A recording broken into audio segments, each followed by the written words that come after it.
Welcome back to another episode of American Dream TV Selling New Orleans. I am Lindsay, and today I'm going to be taking you downriver to an area of the city known as the Bywater. Now, Bywater is known for being one of the most vibrant, culturally diverse, and artistic communities here in New Orleans.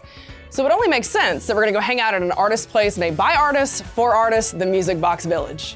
We're going to cool off with a snowball over at LGBTQ-owned Chance and Hell Snoballs, and we're going to wrap this beautiful day here in New Orleans. I'm excited to show you. Let's go do it. Come on. All right, y'all, welcome to the Music Box Village here in the Bywater. I'm hanging out today with Leah Hennessy. She's gonna kind of talk to us a little bit about kind of how this got started.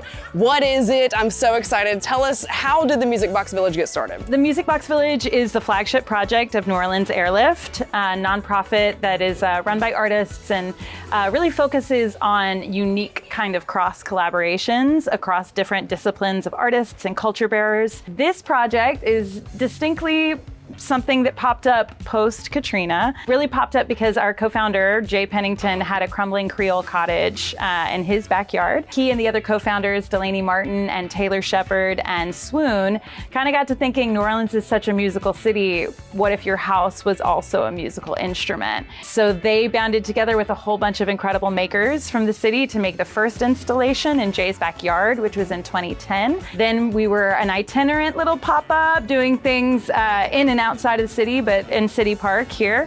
And in 2016, we opened up the permanent site here. Explain why this is such an important piece of the Bywater culture, like why this is such a huge hub for us. There's not a barrier to entry. Anybody can play these, you know? So anybody can come in and sort of find some self-expression here, which I think is really important to our community. Okay, Leah, so you said anybody, there's no barrier to entry, anybody can play this. So anybody can play it. We can play this house, right? Like Definitely, we can just do this. Right Let's do it, let's go.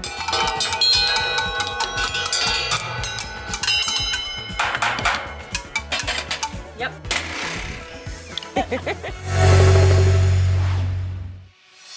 Now, if y'all ever spent any time in New Orleans, you know we are always looking for a way to beat this heat.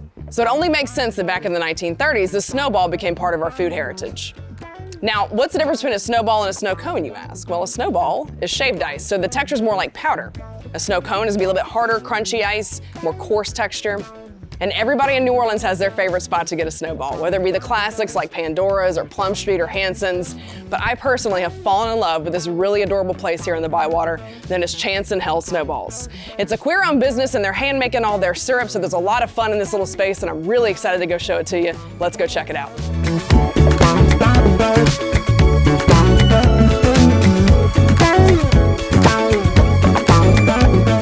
So I'm here with Kitten and Lou of Chance and Hell Snoballs, and I'm so excited to talk to you guys about this. Okay, so tell me how this got started. Before the pandemic, and also currently, we're full-time touring performers in the drag and burlesque world. And 2020, when COVID hit, we obviously lost all of our work, like overnight.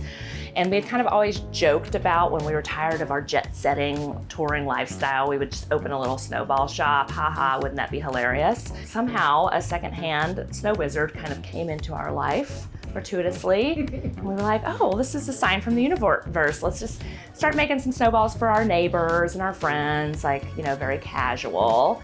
And New Orleans being the kind of city it is, if people like something, they tell 10 people, and those 10 people tell 30 people, and within a month, we had a line around the block, so it became a thing. Here we are. Talk to me about why it's important to have a queer-owned business in the city of New Orleans. We are queer, we're a married couple. Our creative work has always been very queer, and it feels really important because it has been such, especially during COVID, was such a community hub for the neighborhood. Part of our business model is that we always give back to the community, and we really like to choose businesses like No Age. That's right, yeah. And I just think it's representation matters, and we kind of love doing our own little queer spin on the mom and pop.